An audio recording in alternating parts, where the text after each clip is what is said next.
Hey friends! All right, I pre-recorded this video because I am on a quick little 24-hour getaway with my hubby at a secluded cabin, and I knew there would be no Wi-Fi. Plus, I just wanted to be unplugged from my phone and social for the next little bit.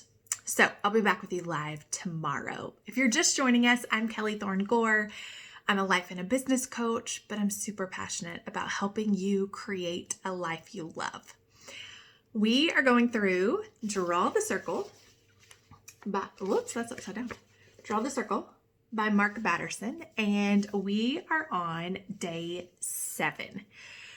Oh my gosh, this one's so good. It's Put on Waders, and he talks about this story of this farmer praying for rain, and he shows up to the meeting and he has his waders on because he's expecting God to show up. So here's the real question. Do you expect God to show up? When you're praying, when you're circling those things in your prayer circle, do you really believe it's going to happen? Think about it. Take a moment, just ponder here. Do you really believe that God's going to answer your prayers? I believe this is foundational and it exercises our faith. If we don't really believe, then how is God going to show up? And I think this shows out in more than just our prayers. I just had some dialogue with somebody in a Facebook group, and they were talking about a webinar that they were doing, and they didn't have enough seats on the webinar platform for the number of people who had registered. And he said, should I take the chance of upgrading? Because usually only about 30% of people show up anyway. And I thought about it for a moment, and it hit me. Like, he's not expecting the people to show up. And how many times do we approach our life in that sense? We're not expecting for the goal to be accomplished. We're not expecting for it to happen. And so we're automatically gravitating toward the negative. But I want to challenge you to get your waders on, to start expecting the best possible outcome that you want, instead of always gravitating toward the negative. Or what if it doesn't happen? What if God doesn't show up? What if he doesn't answer my prayer? Well, what if he does? What if he does? Because oftentimes the fear and the doubt is already anticipating the negative outcome. Well, what if we shifted that to expecting and believing for the outcome we desire, the positive outcome we want? I believe that's living in faith versus living in fear.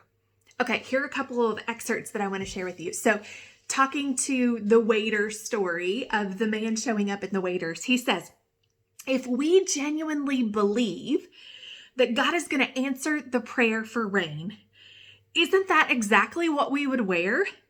Why not dress for the miracle? I love the simple, childlike faith of that old seasoned farmer. He simply said, I don't want to walk home wet. And he didn't, but everyone else did. So what would it mean for you to dress for your miracle? That miracle that you're praying for, that you're believing for, what would it mean for you to show up in faith, believing that God's going to do it? He goes on to say, God is honored when we act as if he's going to answer our prayers. And acting as if means acting on our prayers. After hitting our knees in prayer, we need to take a small step of faith. And those small steps of faith often turn into giant leaps. So what small step of faith do you need to take to show that you're operating in faith and that you believe God is going to answer your prayer that you're circling? He says, like Noah, who kept building an ark day after day. And I would just add, when people thought he was crazy, when people didn't understand, when they didn't get the vision, when they didn't believe what God had showed Noah, he kept building the ark. He kept hammering away at the dream God had given him. What would it mean for us to keep working on the dream that God has given us. Like the Israelites who kept circling Jericho for 7 days when they saw no sign of it happening. We have to keep circling God's promises. Like Elijah, who kept sending his servant back to look for the rain cloud. We actively, expectantly wait for God to answer. So, my question to you, how do you need to dress to show up for the miracle, to stand in faith, and to believe God for the best? Number 2, what small steps do you need to take to go after your dreams, to go after the things that you are praying and believing God for? All right, I hope you have a fantastic day. Remember, after each of these, sit with God. Ask Him to speak to your heart. Ask Him to show you the next steps.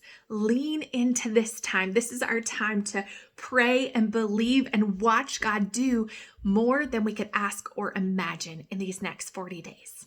All right, I'll see you live tomorrow.